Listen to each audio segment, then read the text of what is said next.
diviser par 10, 100 ou 1000, nombres entiers et décimaux. Diviser par 10, c'est diminuer une quantité jusqu'à ce qu'elle soit 10 fois plus petite.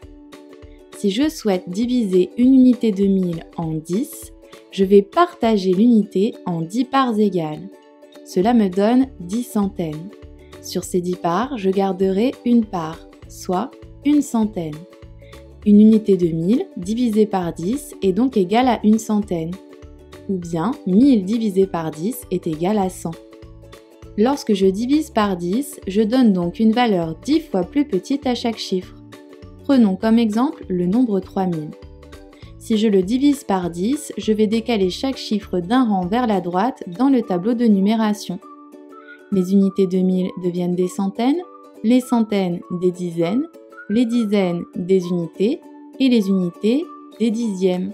J'avais 3000 unités, j'ai maintenant 300 unités.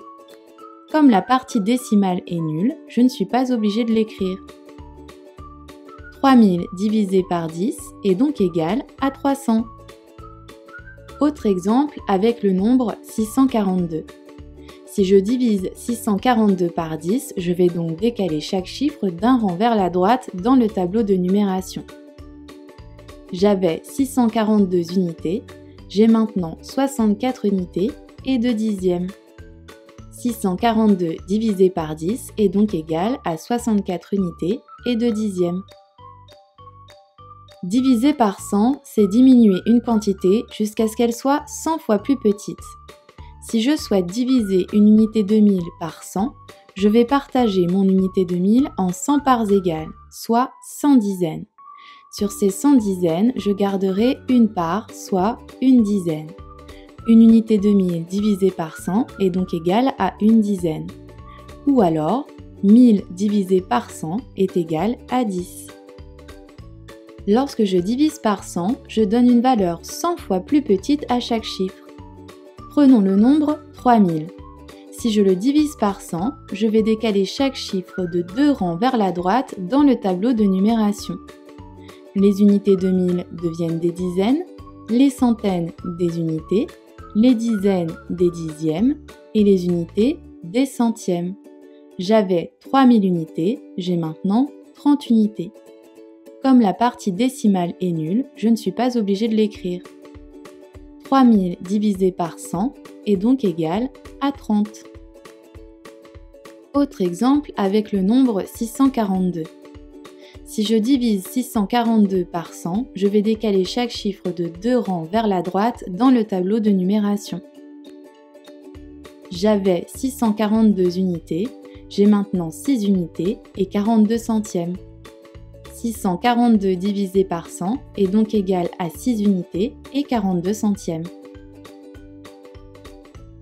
Diviser par 1000, c'est diminuer une quantité jusqu'à ce qu'elle soit 1000 fois plus petite. Si je divise une unité de 1000 par 1000, je vais la partager en 1000 parts égales.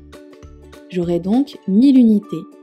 Sur ces 1000 unités, je garderai une part, soit une unité. Une unité de 1000 divisée par 1000 est donc égale à une unité. Autrement dit, 1000 divisé par 1000 est égal à 1. Lorsque je divise par 1000, je donne donc une valeur 1000 fois plus petite à chaque chiffre. Prenons le nombre 3000. Si je le divise par 1000, je vais décaler chaque chiffre de 3 rangs vers la droite dans le tableau de numération. Les unités de 1000 deviennent des unités, les centaines des dixièmes, les dizaines des centièmes et les unités des millièmes. J'avais 3000 unités, j'ai maintenant 3 unités. Comme la partie décimale est nulle, je ne suis pas obligée de l'écrire. 3000 divisé par 1000 est donc égal à 3. Autre exemple avec le nombre 642. Si je le divise par 1000, je vais décaler chaque chiffre de 3 rangs vers la droite dans le tableau de numération. J'avais 642 unités, j'ai maintenant 0 unité et 642 millièmes. 642 divisé par 1000 est donc égal à 0 unité et 642 millièmes. En résumé, pour diviser par 10, je décale chaque chiffre d'un rang vers la droite dans le tableau de numération. Pour m'en rappeler, je peux me dire que 10 a un 0, je décale donc chaque chiffre d'un rang vers la droite. Pour diviser par 100, je décale chaque chiffre de 2 rangs vers la droite. Pour m'en rappeler, je peux me dire que 100 a 2 zéros, donc je décale chaque chiffre de 2 rangs vers la droite. Pour diviser par 1000, je décale chaque chiffre de 3 rangs vers la droite. Pour m'en rappeler, je peux me dire que 1000 a 3 zéros, donc je décale chaque chiffre de 3 rangs vers la droite.